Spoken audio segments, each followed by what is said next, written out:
remain conscious of the fact that South Africa is only really better united, and I know it sounds a bit cliche, but it really is true, united as a population of people that collectively are working to build South Africa as a vibrant economy rather than one where you've got massive haves and those that really don't have anything at all.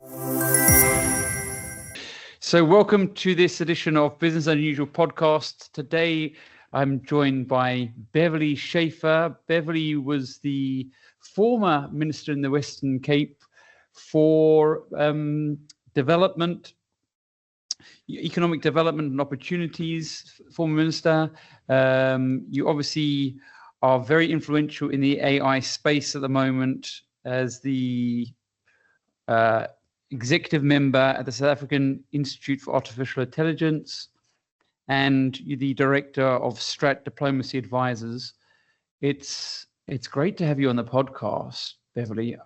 I mean, I saw a recording of you at Africa Tech Week. You were one of the speakers also at Africa Tech Week, which was also quite interesting. And I think we were saying earlier, there's this conversation's really centered around AI and AI for Africa. I mean, you said it earlier, AI for good.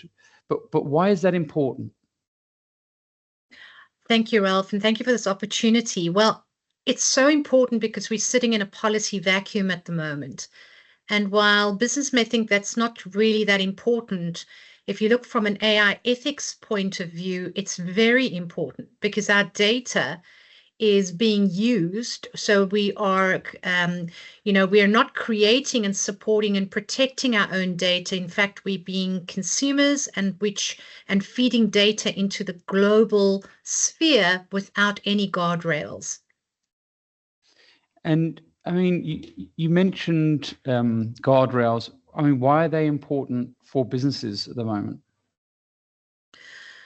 So here's a very good example, if I may. There's a case in America of a family that is suing, I think it's OpenAI or ChatGPT, because ChatGPT helped their son commit or kill himself. In fact, it is accused that it allegedly took him through the points on how to commit suicide, and then when his rope broke, also then to tell him how to repair it and continue to do it. So that's really where AI has gone completely wonky.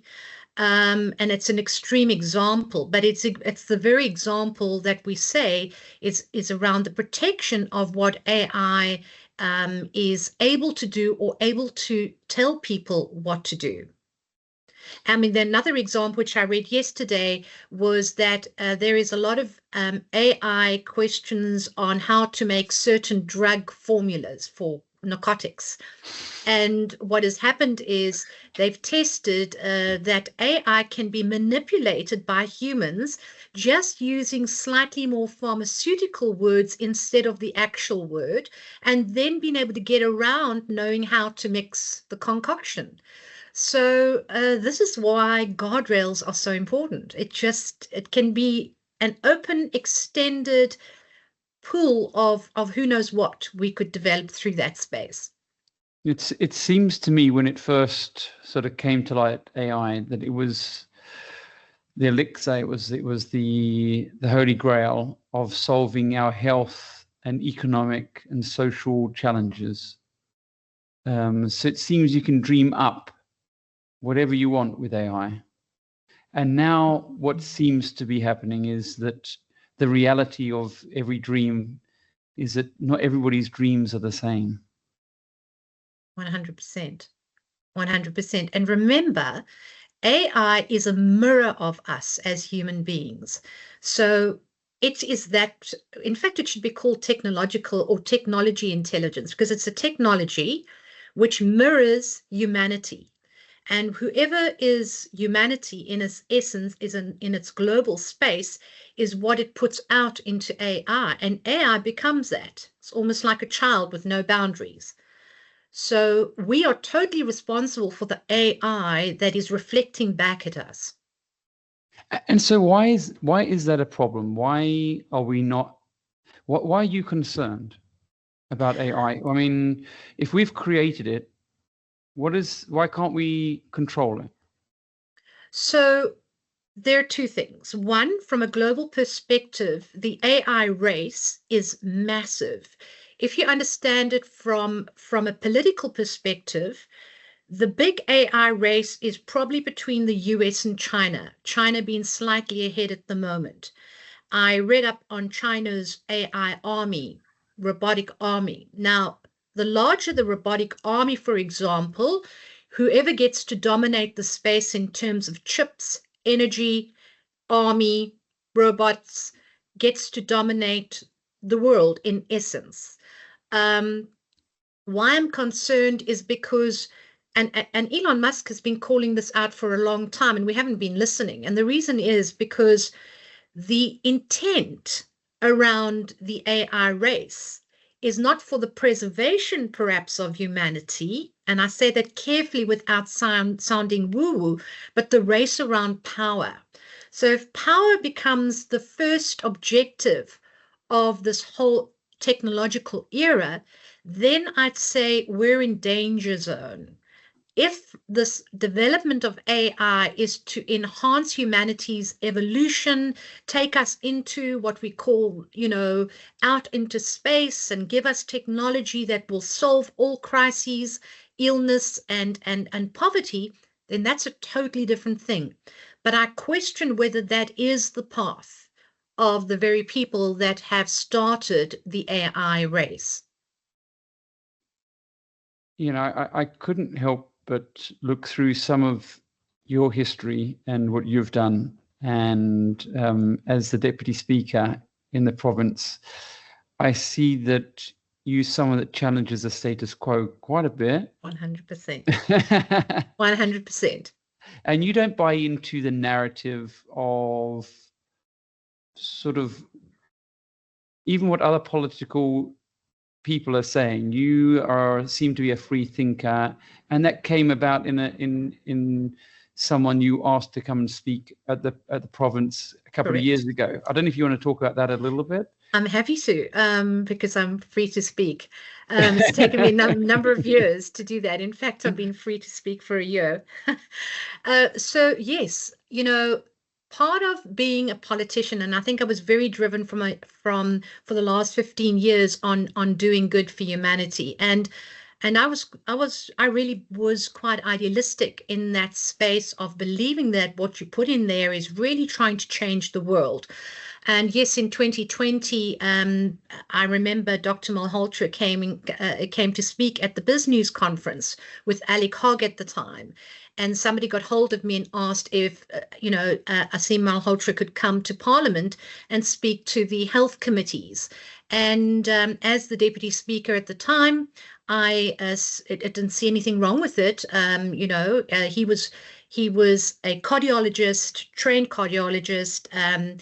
His father had died 2 weeks after having had the jab at the time. He was himself jabbed, and I thought it was quite an interesting talk. I mean, we're politicians. We deal with conflicting talks all the time. And so I organized and invited the health committees, even at National Assembly, at the City of Cape Town, and our health committees. And we held the meeting in the auditorium. And while this Dr. Malhotra arrived, and of course, it caught the attention of the cabinet, and technically, in a short sentence, they went ballistic, thinking I was bringing some kind of anti-vaxxer into Parliament. And I stood my guns because, first of all, we need to understand that Parliament and government have to be kept separate. Secondly, there was nothing wrong with listening to a controversial talk if you felt it controversial, and it actually wasn't. He was definitely not promoting one particular agenda. And today, Dr. Malhotra is the advisor to Senator Kennedy. So, he has got gravitas. He's not a fly-by-night doctor. He's credible, recognized across the world. And in fact, I connected with him the other day, and we talked about how far this had come. So I stood my ground on that, although I tended not to rock the boat too much thereafter. But of course, that was the start of swimming upstream in a political sphere. There is relevance to this conversation about that scenario, because I was looking, I suppose, historically, where humanity is faced with challenges where we are, let's say, confused. There's a black and a white, there's a good and a bad, and there's society and profit. And it seems that there's becoming a bigger split than ever, Republican Democrats, anti-vaxxers, vaxxers, than there ever was in society. And this is sort of brought around by information.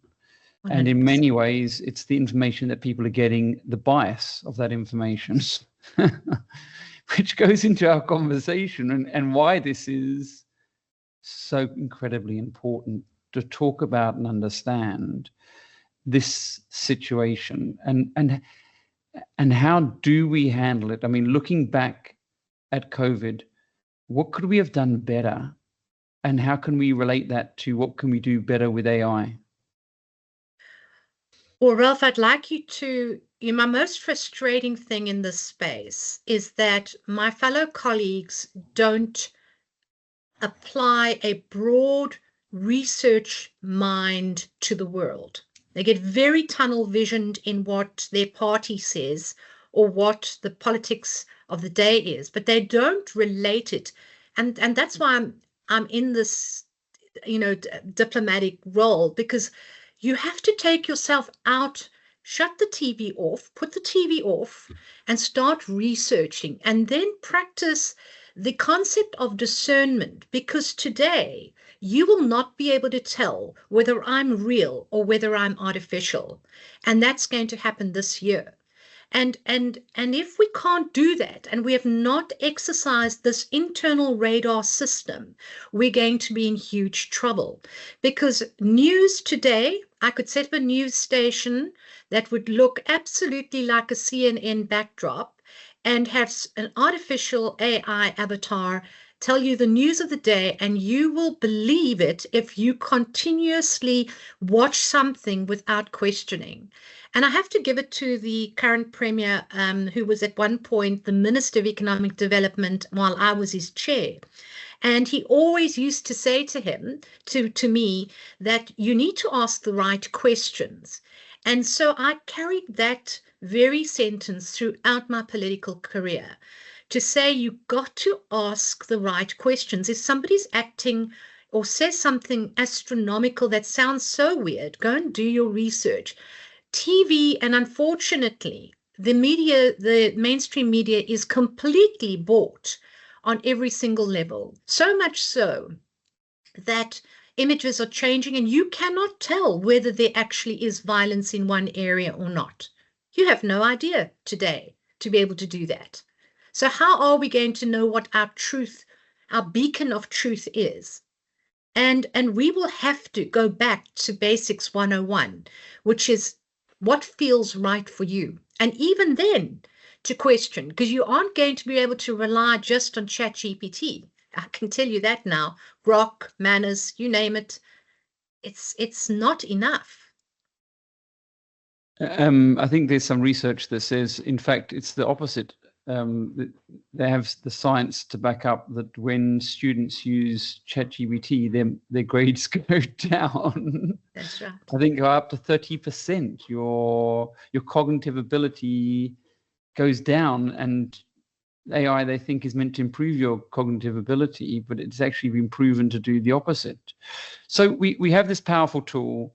It's worth a lot to a lot of people in a good way, and it's worth a lot to a lot of people in a bad way.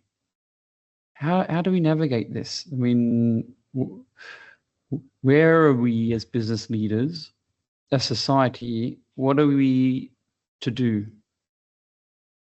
So first you decide where you are. So are you on an AI for good, or are you, you whatever side? Where do you sit in terms of your own morals and Could be standards? AI for profit. You could be. Okay, fair enough. Fair enough.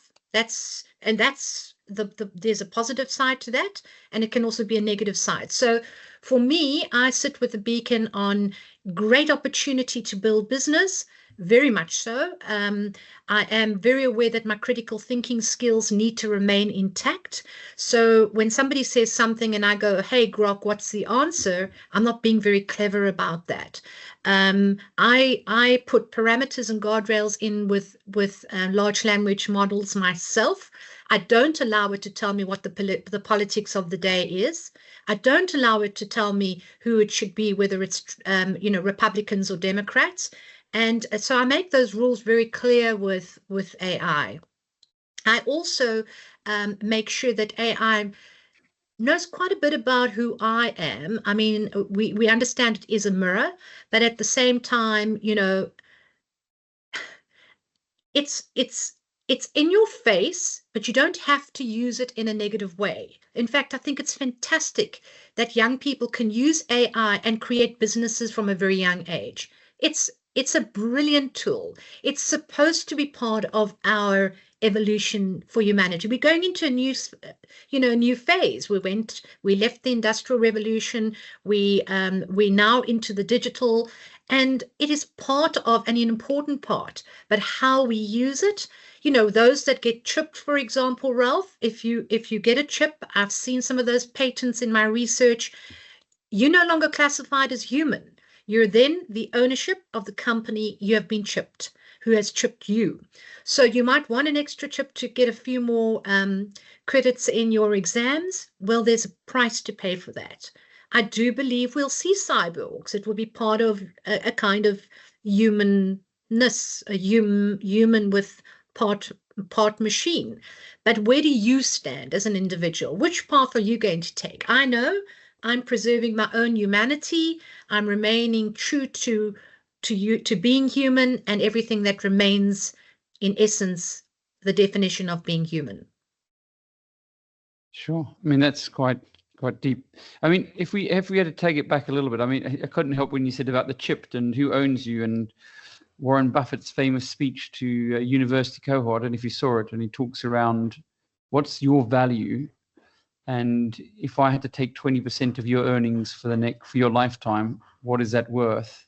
So now it's not worth that much, but in 20, 30, 40 years' time, what is that worth? And so understanding what your value is in the long term as a human, and feeling that, because some people don't, the value of life is different for different people. Yeah. And so how do we educate those people who don't see the value of life maybe as other people? You mentioned, it seemed like you had an affinity that young people are more pro AI and the things that it offers. Is there evidence that shows that? I mean, is it because older people have existed for so long without AI that is it that? I wouldn't. It's a big generalization. To be honest, I think young people are much more wired for AI and the digital world than anybody over the age of 50. Anybody in that space has to learn digitization bring digitization into their world consciously. But there will be people who will most definitely choose to be chipped. I mean, you never have to think again. You wake up and it wakes you up. You just don't have to do anything.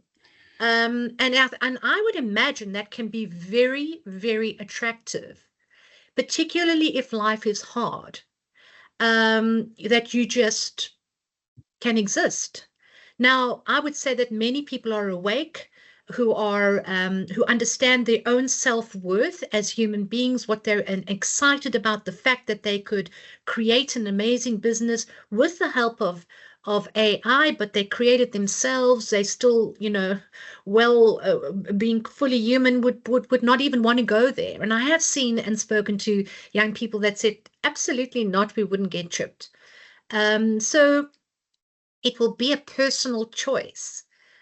But we will see in our lifetime, we will see the concept of part human, part machine. It will be there in our lifetime. You'll see artificial arms, you'll see more Neuralink people maybe walking around. You won't perhaps see the Neuralink, but you'll be able to see it. I mean, there's things about eyes. I mean, I'm colorblind, so there could be a chip for that, where I want to go sailing and I can't sail at night because I don't have that sight. So it's those sorts of things, these impediments or disabilities, yes, that they're going to then go. And obviously the bias as well. I'd imagine that, like the young guy who was unfortunately, his life was taken with the help of AI. And we know political views, we know society views are being influenced by AI and what media and what you're being given. So the likelihood that people are going to be influenced to be chipped and the benefits and the razzmatazz, is that strong? So I would imagine that somebody perhaps in gaming that is completely a fanatical gamer, and he's sitting in this chair and he wants to be the top of his gaming world. It might appeal to him. He's immersed in metaverse. He finds metaverse fantastic because it is a world that he resonates with, which is far better perhaps in a world that which he's actually existing in. I would imagine that's very, very attractive. But for me, who loves to walk outside and hear the birds and no. I mean, I saw in the States the amount of children who are using the ADHD tablets. Students using it all the time, and that's a form of, I suppose, enhancer. So these are all enhancing opportunities, and we know enhancing elements in sport, now in academia. So to get the edge, to benefit. I was fortunate enough, I saw the book and I read the book, but I was fortunate enough to watch the video of The Infinite Game by Simon Sinek. And it almost is the sort of thing, when I think about Think and Grow Rich or Rich Dad, Poor Dad for children in financial literacy, I very much think in terms of purpose-led lives. That's and right. Approaching adolescence. Young children and business execs should be reading and engaging in a book like that. I can't agree more with you. This is a time when we should be evaluating our own ethical standards, our own moral standards. What is something that we resonate with that keeps us having this joyous, internally fulfilled life?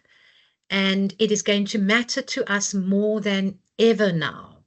We've got all this noise. We are completely bombarded with digital frequency waves. It's going to be that ability to feel an internal sense of self that I think is going to play a large role here. Because if you can think about, humanity has been largely driven by religion, an internal moral compass to which they strive for. And I'd say religion plays a very, very large role. Well,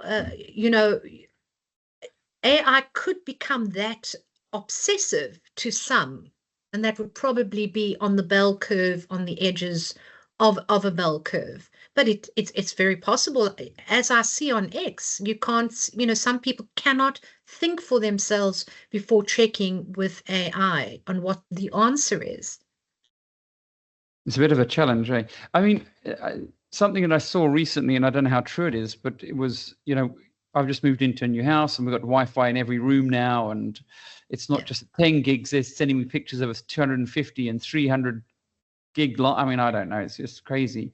And then I watch something that shows a plant in a Wi-Fi room, and then a plant outside, the same plant outside a Wi-Fi room, and the one is not growing and dying, the other one is growing. And I think much the same is too much digital is causing this opportunity. But at the same time, I look at it from a business perspective, from digitizing our business, from digital transformation, the opportunities, the amount of people online on their cell phones, the amount of buying e-commerce that's happening. For a business, how do we balance this need for technology in terms of education, science, good, with some of these human challenges we're facing with technology? So here's the positive thing. I mean, if you're using technology, you have the upper hand, 100%. So you need to be skilled or get people in that are skilled that can bring technology into enhancing your business opportunities. And we know for a fact that AI is going to largely replace those who are not upskilled by at least 60 to 70% of populations. Being on the B20 draft policy for some weeks, we know that it's 350 million people on the continent of Africa will be coming into plus 30 age, ready for work.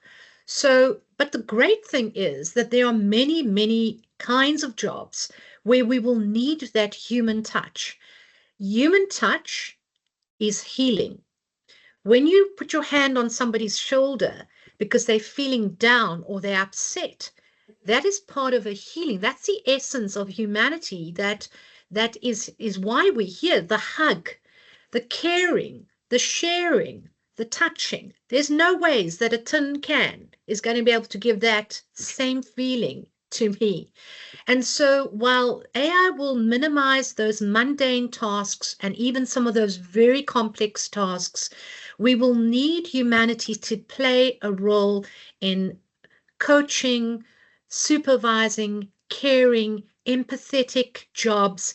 And it is about time that we actually show our true selves, which is that we are born empathetic. We are born to show this caring nature with each other. And I think that's where it's really important. I mean, we spoke about ideology a little bit earlier. And I think, if I look at the government of the day, the ANC, and some of the ideology that they have, and the practicality of executing on some of the ideology, there's a disconnect, and it is a challenge. And I think about the ideology and the purpose that's needed for something like AI to generate the good from it that we talk about, that humanness. How much of a challenge is that, Beverly? I mean, is it something that concerns you? You've been in that environment. Do you think that we can move quickly enough to adapt to this I suppose, onslaught, tsunami of technology? Well, Ralph, what motivates me is this incredible resilience of Africa and Africa as a people, Africans as a people generally on this continent. Because when countries like Mozambique, when they were, in war, they lost all their wired telephone lines and they jumped from no technology into cell phone technology. And if you think about what Africa is so incredibly good at, is being able to pivot and shift into technology like our financial payment systems, Yoko and all these little payment systems that they are way ahead in the whole world because there was a need, there was a problem, and a solution came out of the continent. And so I think that actually you're going to find the most incredible things popping up that will perhaps help bring us up to speed, and maybe not at the pace that we'd like it to, but we are able to always make a plan. Our biggest risk, though, is what is happening to our personal data as a continent. And for me, that is where the diplomacy comes in, because at the moment it's moving out of continent, it's moving off continent, and it's not being protected. And should there ever be when data is being manipulated to control humanity, then I worry about that very vacuum that we're experiencing, if that makes sense. Yeah, I mean, I heard you say in the Africa Tech Week conference in your speech, sovereignty of data and Yes. sovereignty of digitization. That's right. I mean, maybe you can explain that a little bit more for the audience. Yeah. So it really is about, so if you think about the medical aid companies who are data-driven companies who know everything from you walking one step out of the car, down the road, and everybody gets so excited to put their little wearable tech on to say, well, I'm playing paddle tennis now. Let me just first put my data in there. Where is that data going, for example? Who's using it? Who's been given it? So here's an example that the South African AI Association had experienced just last year, which we took action on, and we're still busy with that action, was we discovered that LinkedIn, for example, had used all our data, not only ours, but our data, without asking us permission to train its AI models. And then when everybody kicked up a stir, it then had a little notice to say, well, you got to opt out, as in instead of opting in, you must opt out. Now that's a clear violation of the POPIA Act. And we have taken that to the information regulator, and we're still waiting for an answer. And I am tasked to create more of a dialogue, because we're here to try and help South African government and its entities to be able to look after South Africa's data. If you look at how many data breaches South Africa has experienced, where our data is sitting free for all, we've had credit companies that have had millions of records of data being exposed that are South African. Government, we even had a data breach just on 2 years ago in provincial parliament. It is absolutely massive. So when I talk about sovereignty of data, I'm talking about the democratic right to be able to be free as a resident of South Africa without somebody overseas or some company using it to either manipulate you, control you, or use it negatively in any way. Plus, bombard you with marketing material. We have the POPIA Act on paper that is supposed to do that. The biggest problem in South Africa, though, is that when we might have some good legislation, it doesn't convert to action and accountability. Yeah, I mean, I suppose the big concern is these movies where someone's living off the grid because they don't believe in the security of their own information. And it's not just companies, it's governments as well, and hackers. Let's be clear here, although there's lots of opportunities with digitization in Africa, there's also lots of frauds and corrupt people, abusing that situation. I mean, I think I saw yesterday in the Times, in the UK in the next year, I think they're implementing that everybody has to have a digital ID. That's right. That's right. So all the things that the propaganda that we heard for many years is now coming to the fore. Digital ID, Bitcoin, digital currencies. We've been evaluated, cameras everywhere. I mean, what can we do as individuals and what can we do as organizations to? Is this I don't know, the beginning of the end? Is this a challenge for humanity? You're absolutely right that what was considered conspiracy a few years ago is exactly what is coming to fruition. I'm always grateful for living in South Africa and Africa at large, because we get to see what the rest of the world is doing about 6 months or 2 years to 2 years before. Yeah. Yeah.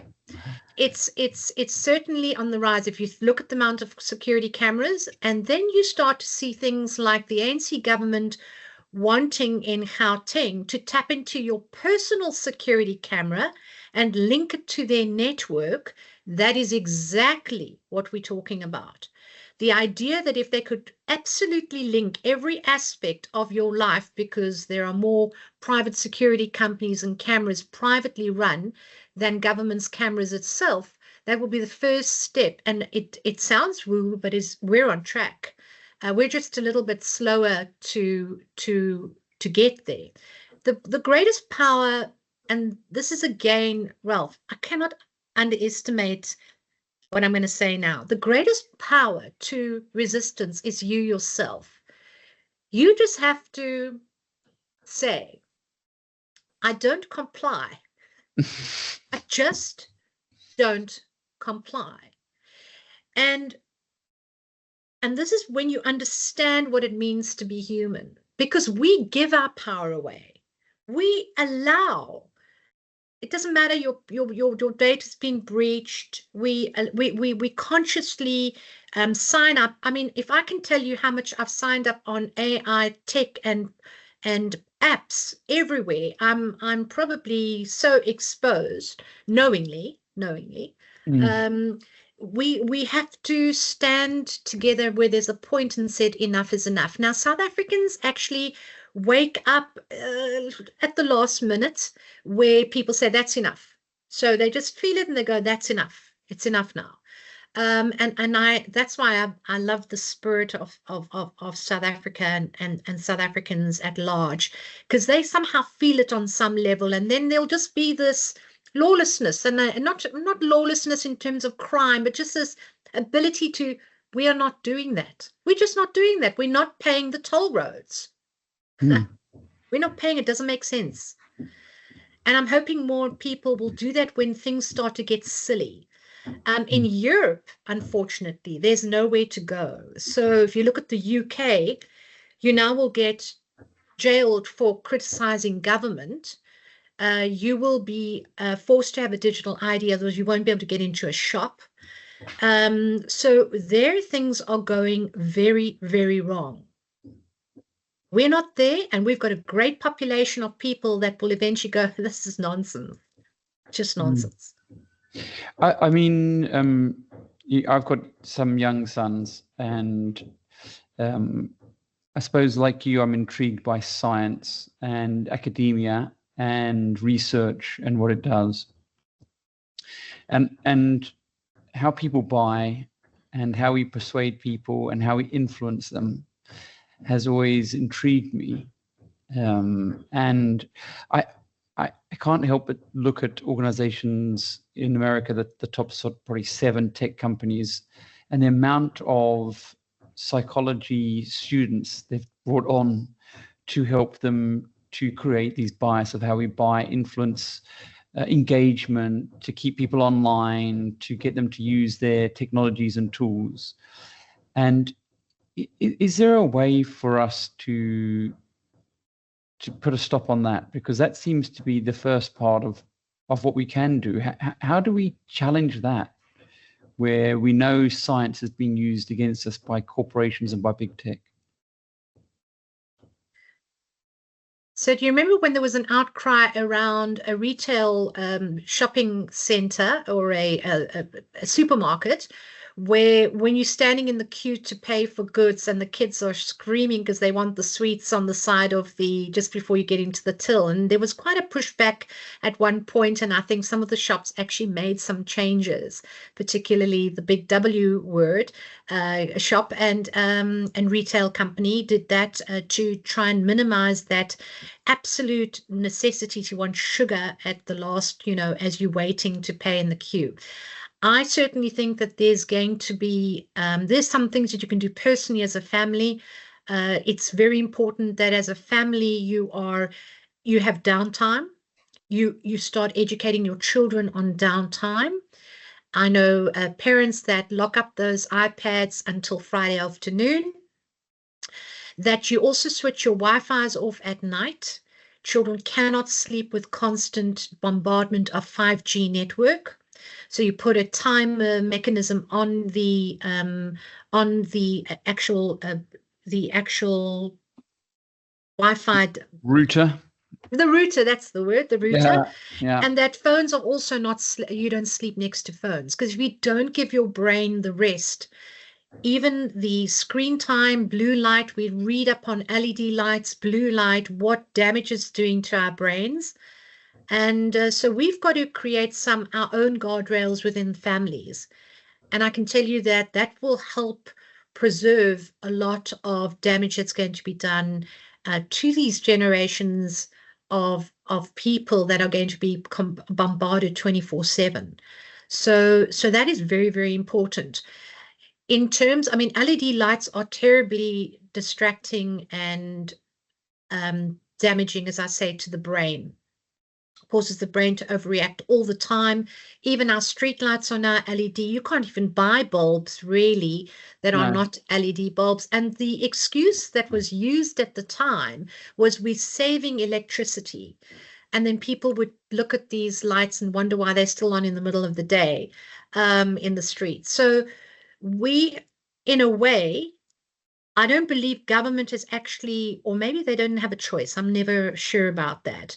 But this trend, around smart cities, C40 cities that are smart, all sounds absolutely wonderful, but very damaging to people's health and well-being. I think there's the movies where you watch people being tortured in a room where there is blazing light, very bright lights shining 24 hours a day so that they can't sleep. They're deprived of sleep and rest, and what happens to them? And that's generally what's happening to us. We're like little frogs boiling in the middle of a city. So it is important within your own home to have those checks and balances that will allow you to have a good, solid sleep and some downtime from tech. It seems that the opposite of technology, innovation, profit is well-being, belonging, and health, and re-looking at what those mean for people as well. And if I recall Simon Sinek's book, that I can't help but think I've won a couple of triathlons and I came 5th at world champs, and I trained exceptionally hard, but I got very sick. And then I'd look at my father, who exercises every day, and for his 80th birthday, he said he wanted to do a triathlon. Wow. And so me and my friends joined him. And I suppose in a way, it's just re-looking at things slightly differently. It's saying, what's the end goal? Is it to win the race this year? Is it to make massive profits this year? Or is it to have something more sustainable? I think the one example they gave in the book was around IKEA. And there was 2 key things. The one was the founder had said he believed the company would be 500 years old. So he looked at the company being a 500-year-old company. So past generational, past his time, what would it look like? And one of the things they said is that it'd be innovation within the organization, where every new store would have something slightly different or something slightly new. So it was still advancement, but it wasn't overreaching. And I think the other thing they said is I'd never go into debt. So they'd never go into debt. They'd only use the money that they had to build another new store. Wow. That is quite amazing. Is it? You were saying? Is it that? Is it taking a different view of our purpose? Yes. Getting away from this competitive part of our humanity. I absolutely believe that. I believe that it's like I wear a wearable technology that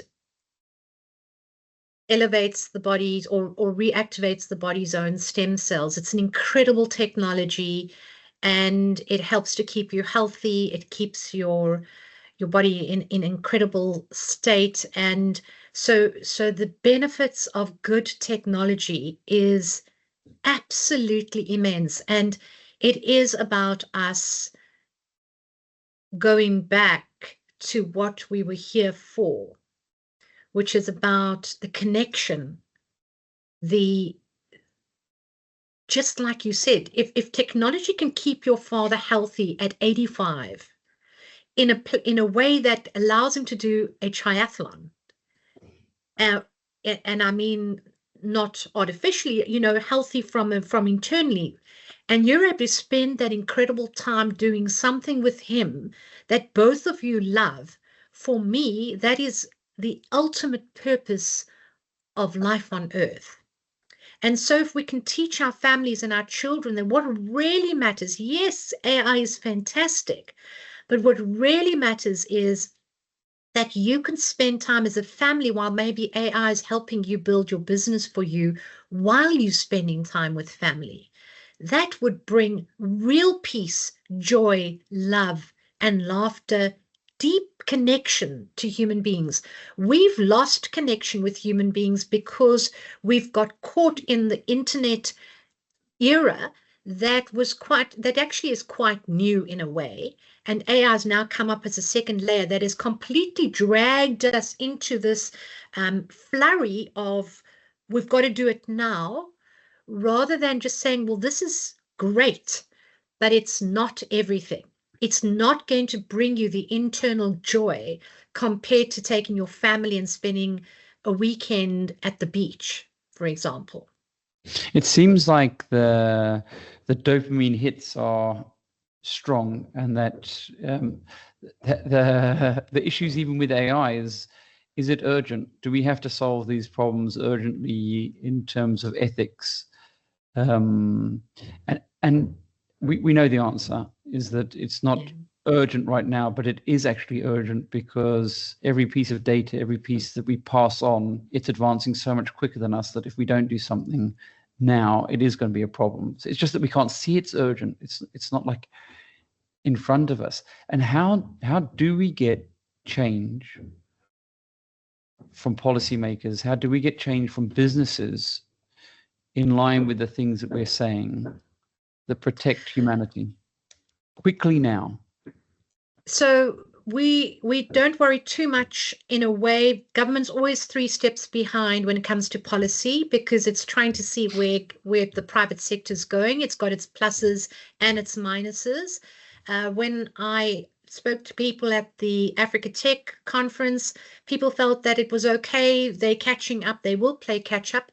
The key thing to policy and government's intervention is that it is not limiting to the point of control, that very fine line. So private sector business owner needs to ensure that it's not just for profit at the exclusion of humanity itself, the preservation of humanity itself. You will probably have those 5 or 6 companies in the world that are doing that, but generally you want a balance of profit with human development, and that's a fine line.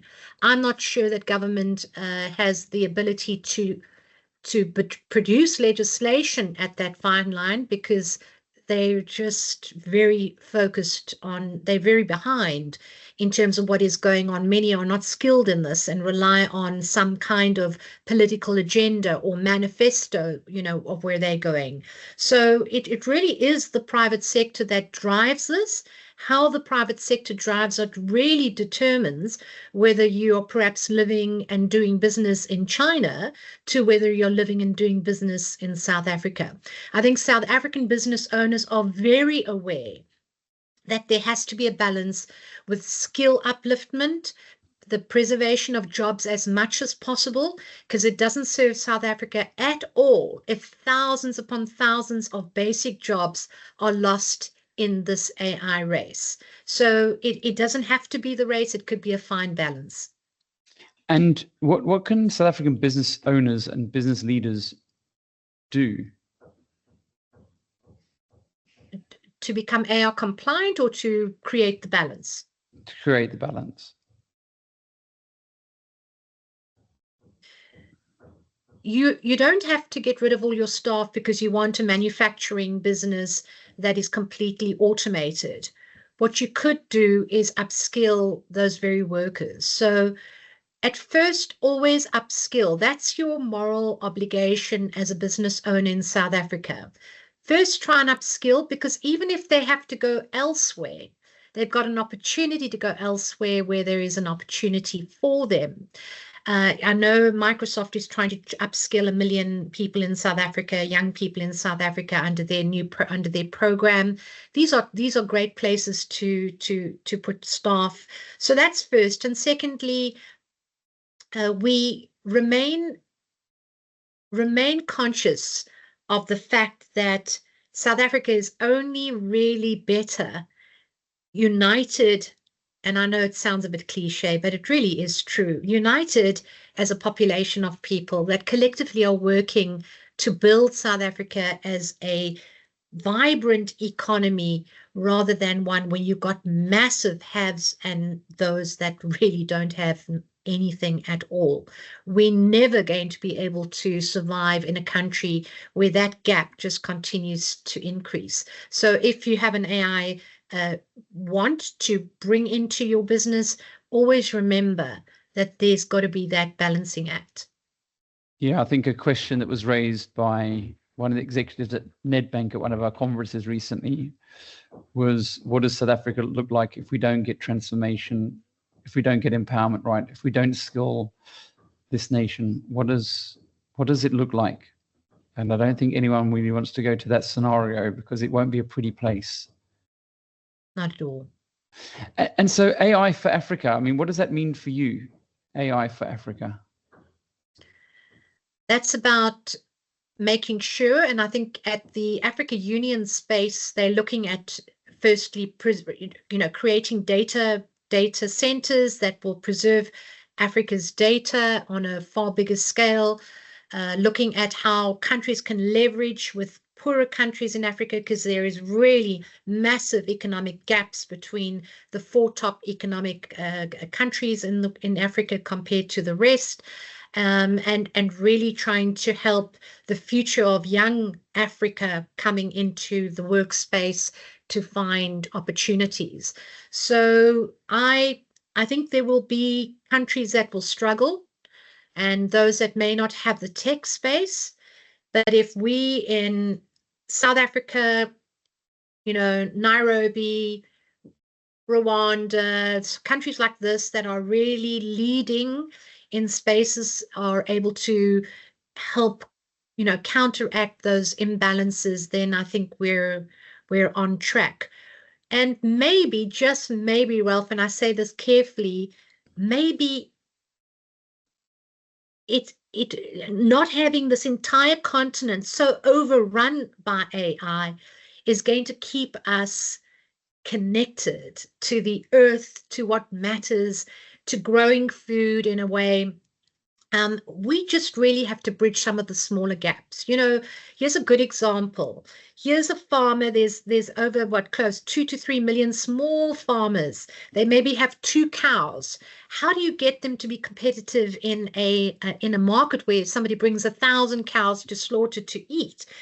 Concepts like using blockchain, tracking mechanisms, Internet of Things allows them to play into that economic space. So I think it's very doable. Different. It's a different strategy. It cannot be a Western, European or US strategy when we come to looking at an AI strategy for the continent at large.